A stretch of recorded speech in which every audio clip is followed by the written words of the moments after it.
నమస్తే, అంతరార్థానికి స్వాగతం. జలచరాల్లో చేప అందాం పోని. చేపల్లో అతిపెద్ద చేప తిమి అట. ఆ తిమి కంటే పెద్ద చేప తిమింగిలం. తిమింగిలానికంటే పెద్ద చేప తిమింగిల గిలం. దానికంటే పెద్ద చేప తిమింగిల గిలం. దాన్ని మించిన పెద్ద చేప రాఘవం. ఇది నా చిన్నప్పుడు ఒక ప్రవచనాలు చెప్పేవారు చెప్పిన మాట. దీనికి మరి శాస్త్రీయత ఏంటి వగైరా విషయాలు నేనేమీ ప్రశ్నించడం లేదు. ఇక్కడ ప్రవచనకర్త చెప్పిన మాట, నేను అప్పుడు విన్నది, చాలా చిన్నప్పుడు విన్న మాట చెప్తున్నా. అయితే ఊహాజనితమే అనుకుందాం. ఊహాజనితమైన అతిపెద్ద చేప రాఘవం.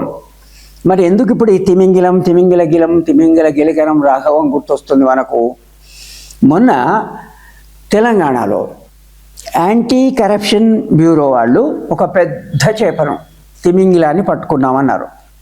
రోడ్స్ అండ్ బిల్డింగ్స్లో ఇంజనీరింగ్ చీఫ్ మోహన్ నాయక్ ఆయన చేసిన తప్పిదాలు, తర్వాత ఆయన దగ్గర ఉన్నటువంటి ఆస్తులు, ఆయనకున్న మనకు తెలిసిన ఆదాయాలకు మించి, లెక్కకు మించి ఆస్తులు ఉన్నాయి. ఆ ఆస్తులు యాంటీ కరప్షన్ బ్యూరో ఏ ఆస్తులు పట్టుకున్నాం, బంగారం వగైరా చెప్పినప్పటికీ వాటి మొత్తం విలువ, మార్కెట్ విలువ లెక్క కడితే 150 కోట్ల రూపాయలకు సమానమవుతుంది. ఇంతకుముందే ఒక 2-3 వారాల కింద ఇంకొక తిమింగిలాన్ని పట్టుకున్నారు. ఆ తిమింగిలం దగ్గర ఉన్నటువంటి ఆస్తుల విలువ 100 కోట్లు. ఇప్పుడు దాన్ని మించి 150 కోట్లు. అంటే యాంటీ కరప్షన్ బ్యూరో వాళ్ళు పట్టుకున్న చరిత్రలో ఇంత పెద్ద తిమింగిలాన్ని పట్టుకోలేదట. అయినప్పటికీ ఇది తిమింగిలమే. ఈ బ్యూరోక్రాట్లు, ఉద్యోగులు, ఇతరత్ర లంచాలు తీసుకునేటువంటి వాళ్ళు, అతిపెద్ద మొత్తంలో లంచాలు సేకరించినటువంటి వాళ్ళు, వీళ్ళను మనం తిమింగిలాలు అంటున్నాం. మరి తిమింగిలాలను మనం పట్టుకుంటే దేశంలో లంచగొండితనము నశించిపోతుందా? ఎందుకు నేను ప్రత్యేకించి అడుగుతున్నానంటే, అప్పుడప్పుడు తిమింగిలాలను పట్టుకుంటున్నారు. ఈ పెద్ద చేపలను వాళ్ళు తిమింగిలాలు అంటున్నారు కనుక నేను అదే మాట తిమింగిలం అంటున్నా. ఈ తిమింగిలానికి 150 కోట్ల ఆస్తులు. ఈ 150 కోట్లు ఒక్కరోజు ఒక్కళ్ళ దగ్గర ఆయన సంపాదించలేదు కదా, ఎన్నో ఏళ్లుగా సంపాదించిన డబ్బే కదా ఇది. మరి ఎన్నో ఏళ్లుగా ఆయన సంపాదిస్తూ ఉంటే ఆయన సహచరులు ఏం చేస్తున్నారు, ఆయన ఉన్నతోద్యోగులు ఏం చేస్తున్నారు, ఆయన పైన ఉన్నవారు, వ్యవస్థ ఏం చేస్తున్నది? 150 కోట్లు పెరగని అని చూశారా? శిశుపాలుడి శిరచ్ఛేదన కోసం కృష్ణ పరమాత్మ 100 తప్పులు చూస్తా, 100వ తప్పు అయిన తర్వాత శిక్షిస్తా అన్నారట.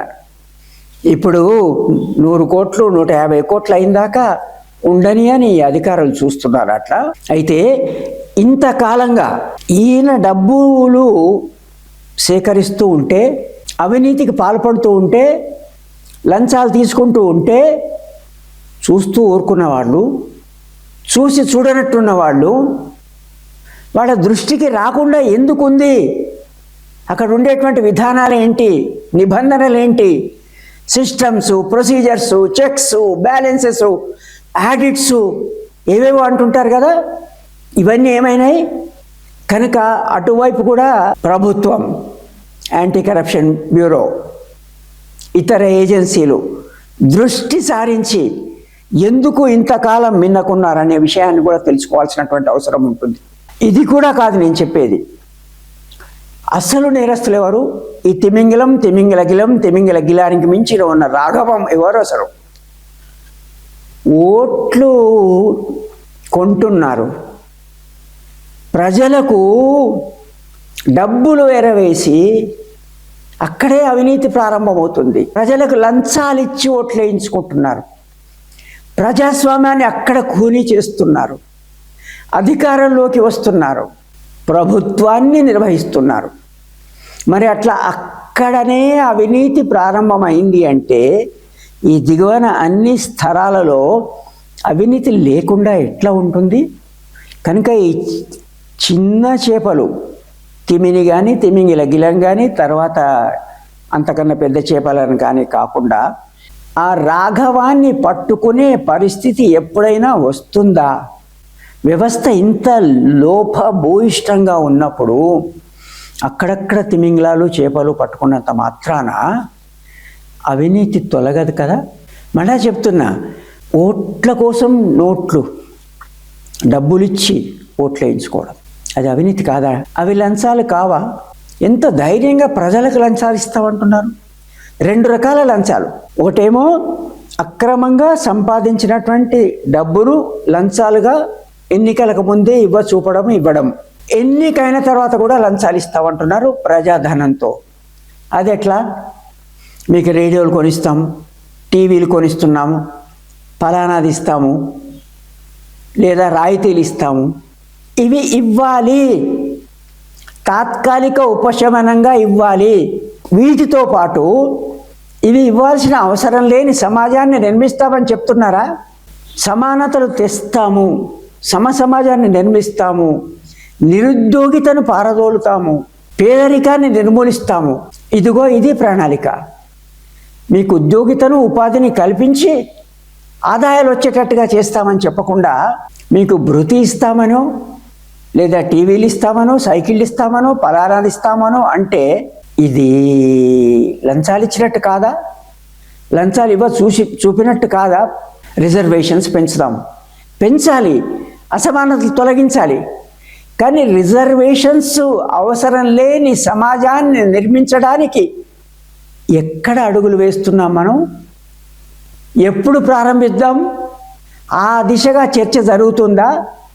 అంటే అసమానతలు తొలగేటట్టుగా, వెనుకబడ్డ వారి సంఖ్య తగ్గేటట్టుగా, అందరికీ సమాన అవకాశాలు వచ్చేటట్టుగా దానికోసం కృషి జరగకుండా ఒక పక్క ఉద్యోగితను తగ్గిస్తూనే రిజర్వేషన్ పెంచుతున్నాము అంటే ఎవరికి అందుతున్నాయి దాని ఫలాలు? ఎవరికి అందుతాయి? ప్రజలను మభ్యపెట్టినట్టు, ప్రలోభపెట్టినట్టు కాదా? కనుక ఈ అవినీతికర పద్ధతులు వ్యవస్థ నుంచి వైదొలగాలి. అది ప్రజలందరూ తెలుసుకోవాలి. ఈ చిన్న తిమింగలం అంత పెద్దదని వాళ్ళంటే మనం చిన్నది అంటున్నాం. చిన్న తిమింగలాలు కాదు. వ్యవస్థలో ఉన్న మౌలిక లోపాలను సవరించడానికి, ప్రక్షాళన చేయడానికి, ఇట్లాంటి అవినీతి లేకుండా చేయడానికి కృషి జరగాలి. ప్రజలు అర్థం చేసుకోవాలి. మీరు నాతో ఏకీభవిస్తారనుకుంటా. వీడియో మీకు నచ్చితే లైక్ చేయండి. ఇప్పటిదాకా ఈ ఛానల్ మీరు సబ్స్క్రైబ్ చేయకుండా ఉన్నట్టయితే దయచేసి సబ్స్క్రైబ్ చేయండి. సబ్స్క్రిప్షన్ ఉచితమే. ధన్యవాదాలు.